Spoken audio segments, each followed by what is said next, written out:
gospel.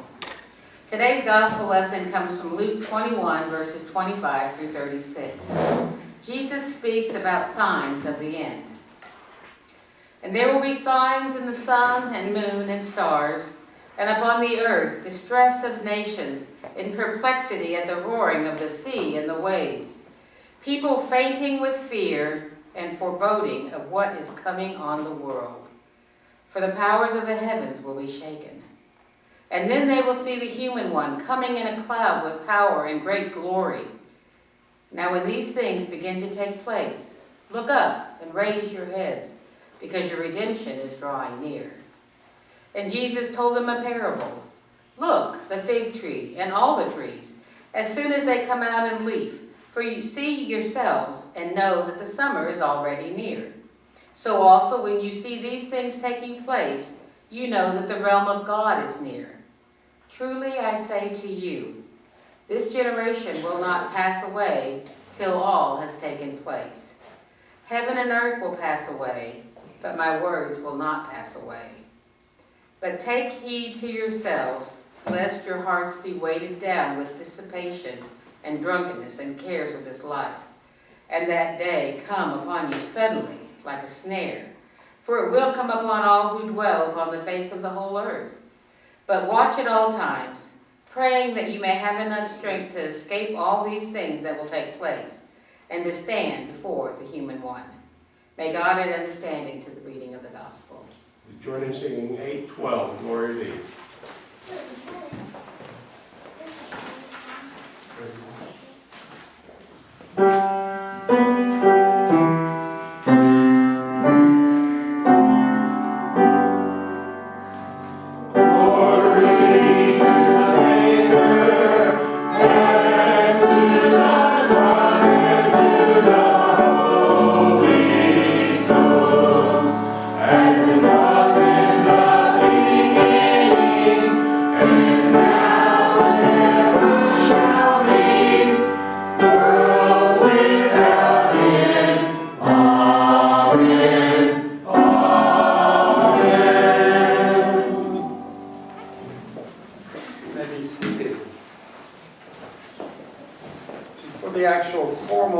Starts this morning, I'd like to ask the 3 little children to come up here and let me explain what all these candles are. Now, let me tell you the truth. Don't lean on that table, sweetheart. The reason I'm explaining it to you is because those older ones out there, they don't know either. Okay? So I'm going to use you to teach them. Okay?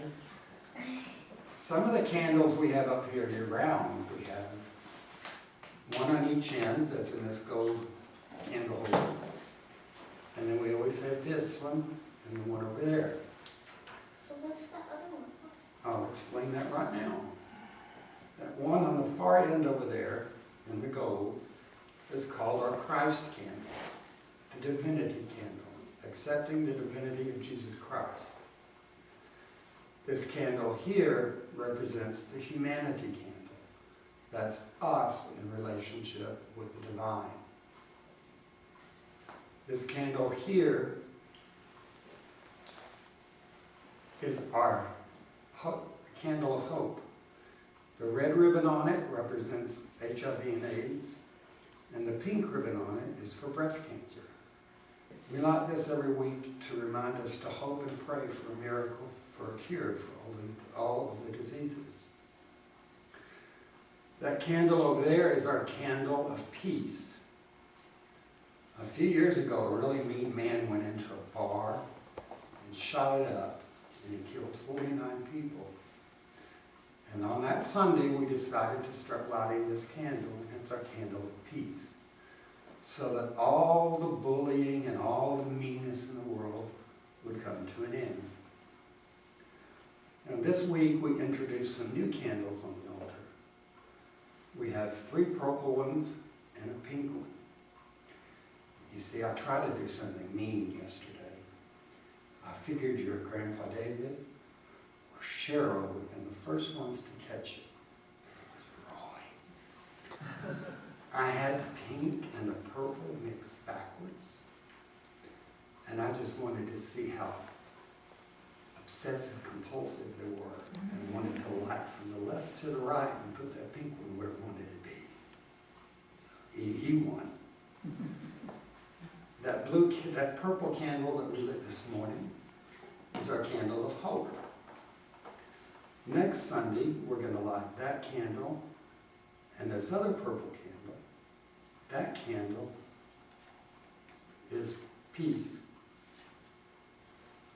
And then the following Sunday, the third Sunday of Advent, we're going to light 1, 2, and then this one, the candle of joy. And then on the fourth Sunday of Advent, right before Christmas, we're going to light this candle, the candle of love. This candle right here in the middle is our candle of, in a traditional setting, an Advent wreath would be set up in kind of a ring with greenery around it, ribbons and bows, and real pretty frou-frou stuff. And in the middle of it would be a white candle called a Christ candle, symbolic of the fact that with all the candles involved, even if we don't have any lit, the Christ is present among us during this Advent season. This one candle that's pink, the reason it gets a special color is because that's when, according to the scriptures, Mary finds out about the baby. And so, since Mary is so special, Mary gets her own color. And sometimes you'll see it and it's blue. And that's for our royalty, for giving birth to that Christ child. Does all that make sense? Yes.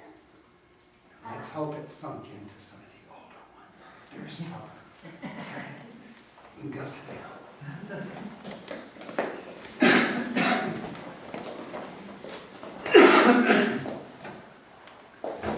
God, I thank you and praise you that I once again feel like I have been called to be your instrument, to be a vessel. Give me the words that you would have me speak and remove me from myself and replace that with the movement of your Spirit within me. Anoint the ears of those who would hear a message today, that the message they hear would be what you would have, especially for them on their faith journey today. Amen. Well, here we are once again at the beginning of a brand new liturgical year. We begin our Advent season, a season of preparation for the coming of the Christ child. The first candle of the Advent season this week is our candle of hope. If you read the gospel reading this morning, it sounds more apocalyptic than hopeful. That's just weird. Some people of the Pentecostal movement have a very strong belief that when something bad is happening, then the end of the world is just about to happen. A common saying in the Pentecostal church is, Jesus is nigh unto the door. The world will soon end, so the second coming of God can happen. In the gospel lesson this morning from Luke, Jesus outlines 3 signs that signal the end. The appearance of false messiahs, wars and international conflicts, and natural disasters. Sounds pretty familiar, doesn't it? So not much has changed since the time of Jesus walking this earth. In every age since Jesus has been, nigh unto the door, the end is near. In our time, we have the election and the appointment of immoral leaders, mass shootings and bombings, and the effects of climate change. We seem to be on the threshold of that door into the end.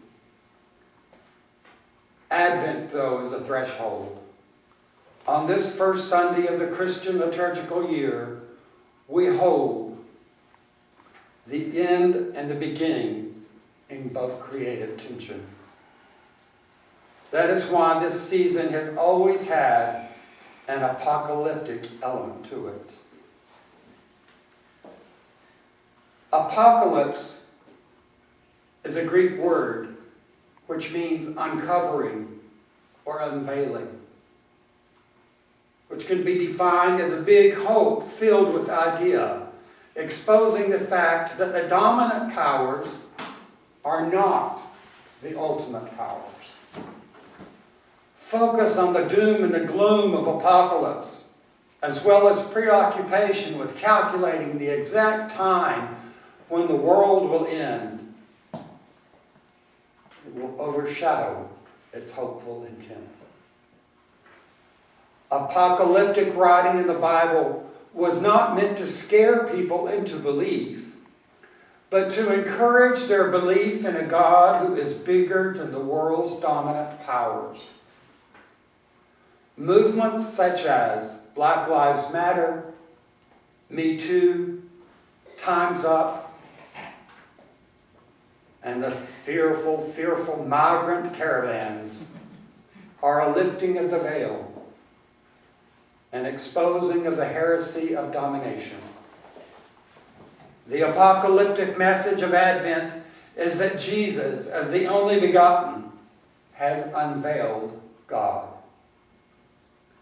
God's advent into our world and into our lives provides us a way of transformation.